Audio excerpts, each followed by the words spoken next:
In this video, we'll discuss about in rural areas in China. In rural area, देखो rural area में क्या होता है? In rural area, communes were started. So China ने क्या किया? एक commune, that means एक community start किया. Under which peoples collectively cultivated lands. That means China ने क्या किया? रूरल एरिया में कम्यून स्टार्ट किया. दैट मीन्स एक कम्युनिटी, एक ग्रुप बनाया उसने. ठीक है. और ग्रुप बना के वो लोगों ने क्या किया? कल्टीवेशन, कलेक्टिवली कल्टीवेट करना शुरू कर दिया. इसलिए बोला कि पीपल्स कलेक्टिवली कल्टीवेटेड लैंड्स. इसके लिए वो लोगों ने क्या किया? एक कम्यून, दैट मीन्स एक कम्युनिटी या एक ग्रुप उसने बनाना शुरू कर दिया. The present day first industrial growth in China can be traced back to the reforms introduced in 1978. तो जब 1978 में फर्स्ट वहाँ पर रिफॉर्म्स हुआ, 1978 में वहाँ पर फर्स्ट रिफॉर्म्स हुआ. किसके ऊपर रिफॉर्म्स हुआ? फर्स्ट इंडस्ट्रियलाइजेशन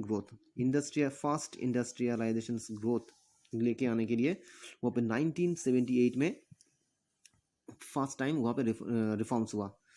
इस रिफॉर्म्स का इनिशियल फेज क्या था? कि reforms were initiated in agriculture, foreign trade, investment sectors. तो ये जो रिफॉर्म्स हुआ था, इस रिफॉर्म्स का इनिशियल फेज में इनिशियल रिफॉर्म्स वर इनिशिएटेड कहाँ पे इनिशिएट किया गया? फर्स्ट लिया गया एग्रीकल्चर में, एग्रीकल्चर, फॉरेन ट्रेड,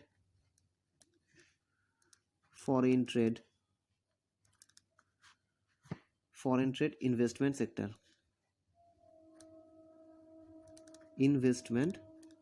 सेक्टर. ठीक है. तो इनिशियल फेज में जो रिफॉर्म्स हुआ था, रिफॉर्म्स का इनिशियल फेज कैसा था? इनिशियल फेज में हम लोग देख रहे हैं कि वो लोग ने किसके ऊपर फोकस किया? एग्रीकल्चर के ऊपर फोकस किया, फॉरेन ट्रेड के ऊपर फोकस किया और इन्वेस्टमेंट सेक्टर के ऊपर फोकस किया. Agriculture commune lands were diverted into small plots which were allocated for use to individual households. तो एग्रीकल्चर में हम लोग क्या देख रहे हैं? इन एग्रीकल्चर में हम लोग देख रहे हैं इन एग्रीकल्चर कम्यून लैंड्स, मतलब ग्रुप बना के जो वो लोग कल्टीवेट कर रहे थे. कम्यून लैंड्स को वो लोगों ने डिवाइड कर दिया. कम्यून लैंड्स डिवाइडेड किया गया. ठीक है. स्मॉल प्लॉट्स में डिवाइड किया गया, स्मॉल प्लॉट्स में विच वर. और ये स्मॉल प्लॉट किसको दिया गया? पर्टिकुलर इंडिविजुअल हाउस होल्ड को, पर्टिकुलर इंडिविजुअल हाउस होल्ड को दिया गया. ठीक है. पहले वो लोग क्या कर रहा था? पहले वो लोग ग्रुप बना के कल्टिवेशंस कर रहा था. ठीक है. फर्स्ट वो लोगों ने क्या किया? कम्यून बनाया, दैट मीन्स ग्रुप बना के वो लोगों ने कल्टीवेट करना शुरू किया. उसके बाद हम लोग रिफॉर्म्स आया. रिफॉर्म्स में हम लोग क्या देख रहे हैं कि जो कम्यून लैंड था, कम्यून लैंड को उसने डिवाइड कर दिया स्मॉल प्लॉट्स ऑफ लैंड्स में. और स्मॉल प्लॉट्स ऑफ लैंड को किसके हाथ में दिया गया? इंडिविजुअल हाउस होल्ड को. They were allowed to keep all income from land after paying stipulated tax. तो ये इंडिविजुअल हाउस होल्ड कल्टीवेट किया. कल्टीवेट करने के बाद इनकम भी अर्न किया और वो इनकम से एक पार्ट एज ए टैक्स उसने गवर्नमेंट को दे दिया, goes to the government fund. ठीक है. तो ये हम लोग देख रहे हैं कि चाइना में ये एक सिस्टम वो लोगों ने चालू किया रिफॉर्म्स में. They are allowed to keep all income from land after paying stipulated taxes. तो टैक्स देने के बाद वो लोग के पास जो पैसा आया वो लोगों के पास रह गया. In the later phase reforms were initiated in the industrial sector. तो नेक्स्ट फेज में हम लोग क्या देख रहे हैं? रिफॉर्म्स का. In the later phase reforms initiate किया गया इंडस्ट्रियलाइजेशन में या इंडस्ट्रियल सेक्टर में. ठीक है. Private farms and local collectives were allowed to produce goods. तो यहाँ पे किसको एनकरेज किया गया? प्राइवेट फार्म्स को भी एनकरेज किया गया. एंड लोकल कलेक्टिव्स मतलब 2, 4, 5 आदमी मिल के वो लोग अगर फार्म बना के, इंडस्ट्री बना के गुड्स प्रोडक्शन कर सकते हैं. तो इस टाइप ऑफ लोग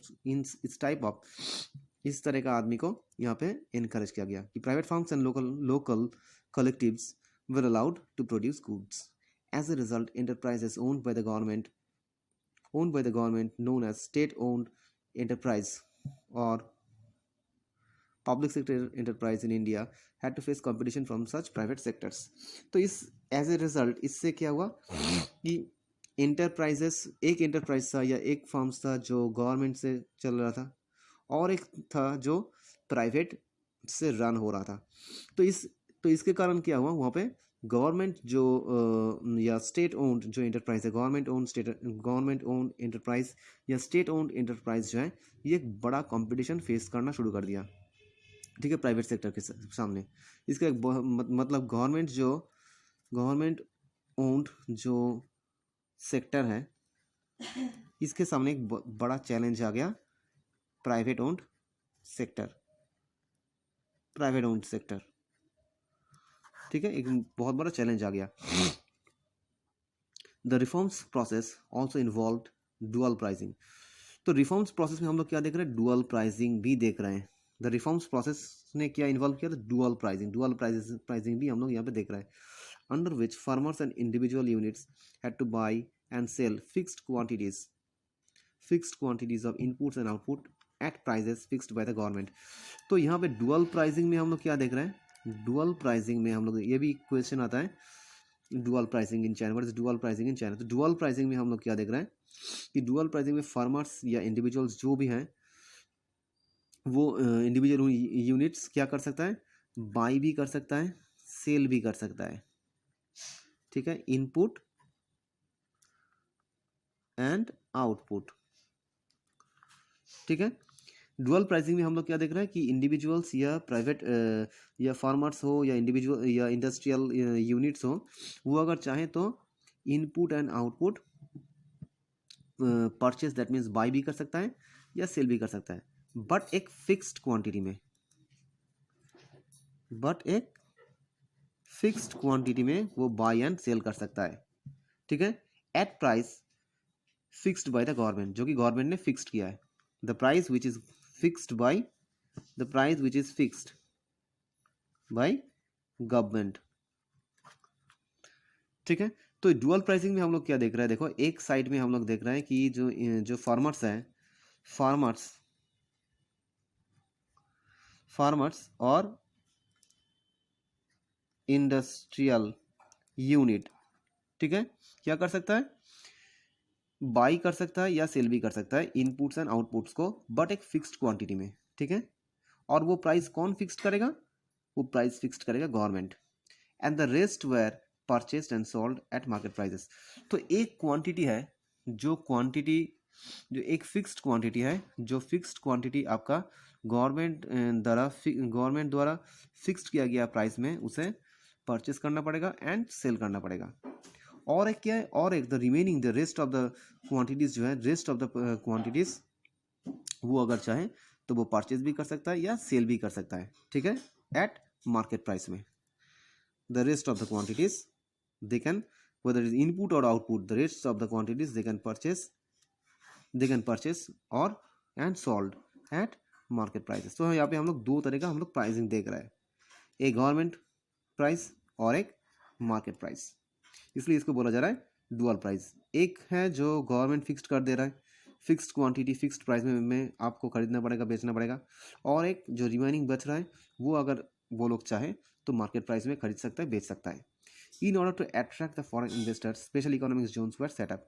तो फॉरेन इन्वेस्टर्स को अट्रैक्ट करने के लिए वो लोगों ने क्या किया, वो लोगों ने कुछ स्पेशल इकोनॉमिक जोन भी वहाँ पे बनाया। स्पेशल इकोनॉमिक जोन मीन्स जहाँ पे अगर कोई गुड्स बना रहा है या कोई सर्विसेज दे रहा है तो वहाँ पे टैक्स इम्पोज नहीं होगा, वहाँ पे गवर्नमेंट कोई टैक्स इम्पोज नहीं करेगा। टैक्स फ्री जोन इसको बोला जाता है, tax free zone, special economic zone, ठीक है। नेक्स्ट हम लोग डिस्कस करेंगे पाकिस्तान कंट्री।